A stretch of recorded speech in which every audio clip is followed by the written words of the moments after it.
Halo Sobat Alur Film, jadi di Nemu Channel kali ini akan merekap sebuah film yang berjudul Idiokrasi, film yang dirilis pada tahun 2006. Film ini menceritakan tentang keadaan dunia dalam 500 tahun mendatang, di mana kebodohan, syahwat, dan konsumerisme merajalela. Film ini juga berisi tentang kritik sosial akibat pesatnya perilaku di atas yang dilakukan oleh manusia. Film ini disutradarai oleh Mike Judge dan dibintangi oleh Luke Wilson, Dax Shepard, Maya Rudolph, Terry Crews, dan masih banyak aktor keren lainnya guys. Sebelum film dimulai, silahkan tekan tombol subscribe dan tombol notifikasinya, agar kalian tidak ketinggalan update terbaru dari kami. Let's check this out. Pada tahun 2005, seorang tentara yang bernama Joe sedang menjaga perpustakaan. Dua orang tentara kemudian datang dan memberikan informasi kepada Joe bahwa sekarang ia dipindah tugaskan dan tidak lagi menjadi penjaga perpustakaan. Lalu di sebuah ruangan rapat, para petinggi militer sedang berdiskusi tentang sebuah teknologi yang bisa mengawetkan manusia. Mereka berencana mengawetkan prajurit terbaik agar dapat digunakan di saat-saat genting di masa depan. Joe terpilih untuk menjadi subjek eksperimen karena ia selalu mencapai titik rata-rata. Mereka juga memiliki subjek percobaan wanita yang bernama Rita, yang berprofesi sebagai seorang pelacur. Rencana mereka adalah menidurkan Joe dan Rita, dan membangunkan mereka 1 tahun kemudian. Joe dan Rita pun bertemu di laboratorium. Mereka berbincang mengenai profesi satu sama lain. Joe dan Rizka pun ditidurkan dalam sebuah peti untuk dibangunkan 1 tahun kemudian. Beberapa bulan berlalu, kepala militer di tempat mereka ditidurkan ditangkap karena suatu kasus. Markas mereka pun dirubuhkan dan dijadikan tempat pembuangan sampah. Seiring berjalannya waktu, manusia justru semakin idiot dan mereka semakin turun. 500 tahun kemudian, pada tahun 2505, sebuah gunung sampah longsor dan menyebabkan peti Joe dan Rita terbawa arus sampai ke tengah kota. Joe pun terbangun di sebuah rumah seorang yang sedang menonton TV. Ia kebingungan dan bertanya di mana ia sekarang. Namun sang tuan rumah malah melempar Joe keluar rumahnya. Joe pun melihat keadaan sekitar dan kebingungan karena banyak sekali hal yang berubah padahal baru 1 tahun berlalu. Joe lalu masuk ke sebuah rumah sakit dan menanyakan di mana ia bisa memeriksa tubuhnya. Sang suster pun memencet alat dan mengarahkan Joe pada suatu tempat. Joe yang capek mencoba meminum air dari suatu wastafel, namun yang keluar justru suatu cairan yang berwarna hijau. Dia pun bertanya kepada seseorang di mana ia mendapatkan air. Dan orang tersebut menjawab bahwa air hanya digunakan kepada toilet. Joe lalu menemui dokter untuk diperiksa penyakitnya, namun dokter melakukan kesalahan. Dengan menyuruh memasukkan alat yang seharusnya ke dalam pantat, Joe yang merasa jijik segera berkumur di cairan hijau tadi dan kembali ke ruang dokter. Ia menemukan sebuah majalah yang menunjukkan bahwa ini adalah tahun 2505. Sang dokter kemudian menyuruh Joe untuk membayar tagihan dengan scan barcode di tangannya.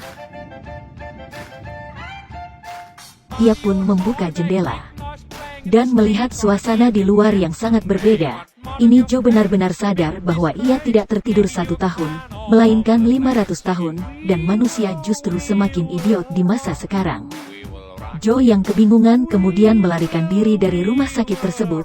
Joe yang kelaparan lalu mengamati seorang wanita yang sedang membeli makan di suatu mesin. Lalu setelah sang wanita pergi, Joe berusaha mengorek mesin tersebut. Namun 2 orang polisi datang dan kebetulan melihat tangan Joe yang belum memiliki barcode.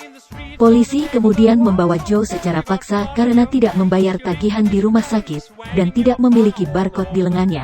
Ia pun disidang dan bertemu dengan Preto, orang yang tadi rumahnya dihancurkan. Persidangan berjalan aneh, dan Preto yang merupakan pengacara justru membuat Joe semakin terpojok. Joe pun dinyatakan bersalah dan dibawa ke penjara. Sebelum dibawa ke penjara, Joe dibawa ke suatu gedung untuk dibuatkan barcode pada lengannya. mesin itu pun mengidentifikasi identitas Joe, dan secara tidak sengaja, Joe justru mengatakan namanya adalah Not Sur. Ia juga dibawa ke tempat tes IQ, agar polisi tahu pekerjaan apa yang cocok untuknya. Ketika di penjara, Joe pun merasa heran dengan ujian tersebut, karena ujian tersebut ternyata sangat mudah baginya. Singkat cerita, Joe pun sampai di penjara. Joe memiliki ide untuk kabur dari penjara itu. Ia mengatakan kepada petugas bahwa ia harusnya keluar hari ini, dan dengan mudahnya sang petugas langsung percaya dan membiarkan Joe lolos begitu saja. Joe pun lari ke rumah Prito dan memarahinya, karena sebagai pengacara, Prito justru membuat Joe masuk ke penjara. Ia kemudian menanyakan apakah ada mesin waktu di masa ini. Prito pun mengiyakan. Joe pun menjanjikan Prito uang yang sangat banyak apabila Prito bisa mengantarkannya ke mesin waktu tersebut. Tak lama polisi pun datang, dan mereka berdua pun kabur dengan mobil Prito. Di jalan Joe melihat Rita dan membawanya masuk ke dalam mobil. Joe menceritakan kepada Rita bahwa ini adalah tahun 2505, dan Joe berniat membawa dirinya dan Rita kembali ke tahun 2005. Dengan mesin waktu, di jalan sebuah alat tak sengaja memindai barcode di lengan Joe, dan membuat mesin mobil Prito mati. Mereka pun lari menjauh dari mobil. Dan tidak lama sekumpulan polisi datang menembaki mobil tersebut. Mereka pun berjalan di sebuah padang tandus, dan sampai di suatu kota. Joe pun menyadari bahwa semua hiburan yang ada di sana adalah tempat hiburan dewasa. Semua orang akan berpikir hanya tentang seks saja, dan membuat mereka menjadi idiot. Saat sedang menunggu kereta, Rita meminta izin untuk ke kamar kecil. Tak lama, kereta pun datang bersamaan dengan sebuah mobil polisi. Joe pun kebingungan, antara meninggalkan Rita atau menunggunya sampai ia datang, karena terlalu lama pintu kereta pun tertutup, dan membuatnya kembali ditangkap oleh kepolisian. Bukannya dibawa ke penjara, ia justru dibawa ke White House untuk diangkat menjadi Menteri Dalam Negeri. Ternyata saat tes IQ, ia mendapatkan hasil yang sangat tinggi, dan membuat Presiden Camacho tertarik kepadanya. Malamnya Presiden Camacho mengadakan konferensi pers, dan mengatakan bahwa kali ini ia memiliki solusi untuk mengatasi kelaparan. Ia memperkenalkan Joe sebagai orang paling cerdas di dunia, dan ia berjanji Joe akan menyelesaikan semua masalah di negeri tersebut. Keesokan harinya Joe melakukan pertemuan dengan menteri lain untuk mencari solusi tentang tanaman yang tandus. Joe juga memanggil Prito untuk menyuruhnya untuk diam-diam menggambarkan peta menuju mesin waktu. Joe pun minta kepada orang-orang tersebut untuk menjadi seorang gadis yang bernama Rita. Joe tidak tahu apa-apa tentang kondisi tanah yang tandus dan berusaha mengulur waktu. Ia memanggil Prito dan meminta peta yang ia minta tadi. Tak lama, seseorang membawa Rita juga. Joe langsung mengajak Rita menjauh dan menceritakan perihal mesin waktu di lokasi yang telah Prito gambar. Saat dibuka peta tersebut ternyata sangat absurd. Joe dan Rita pun kembali berjalan dan melihat sebuah mesin penyemprot. Penyemprot tersebut mengeluarkan air yang berwarna hijau. Ternyata air tersebut berasal dari air minum energi yang bermerek Brando, yang telah menguasai seluruh air jernih di Amerika. Joe pun menyuruh agar semua tanaman disiram dengan air putih. Namun keputusan tersebut berdampak besar kepada ekonomi, karena penjualan Brando yang menurunkan dan membuat warga banyak yang di-PHK. Joe pun diberi hukuman rehabilitasi, yaitu hukuman dengan melakukan duel dengan mobil monster. Joe yang telah dipenjara pun meminta Rita untuk pergi ke mesin waktu dengan Prito. Rita pun mengemasi pakaiannya dan bersiap untuk pergi. Sementara di TV disiarkan berita tentang Joe yang akan memulai duel dengan mobil monster. Rita pun tidak tega dan mengalihkan pandangannya dan membuka jendela. Ia melihat tanaman yang sebelumnya tandus mulai tumbuh, menandakan rencana Joe berhasil. Mereka berdua pun segera pergi ke stadion untuk menghentikan eksekusi Joe.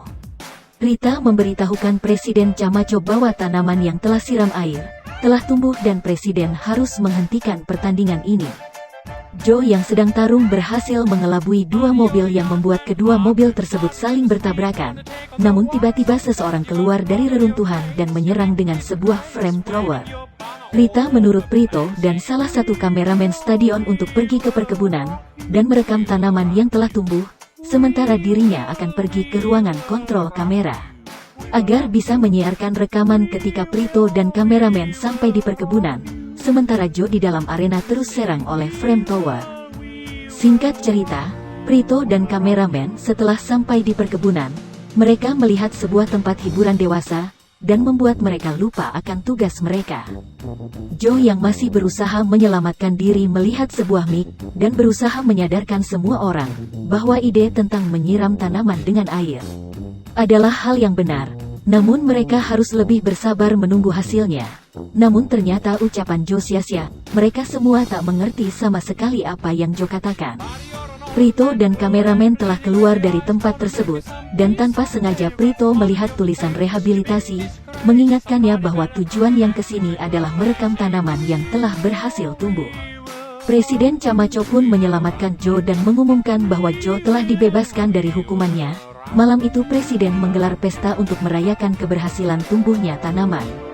Joe pun mengajak Rita untuk segera kabur menuju mesin waktu, namun Rita menolak dan berkata bahwa ia lebih suka di sini. Tak lama Presiden Camacho pun berpidato dan membuat pengumuman bahwa Joe diangkat menjadi wakil presiden. Namun Joe menolak pengangkatan tersebut, karena ia akan kembali ke masanya pada tahun 2005. Seluruh warga kota dan Presiden Camacho membujuk Joe untuk tetap tinggal karena mereka masih memiliki banyak masalah untuk diselesaikan.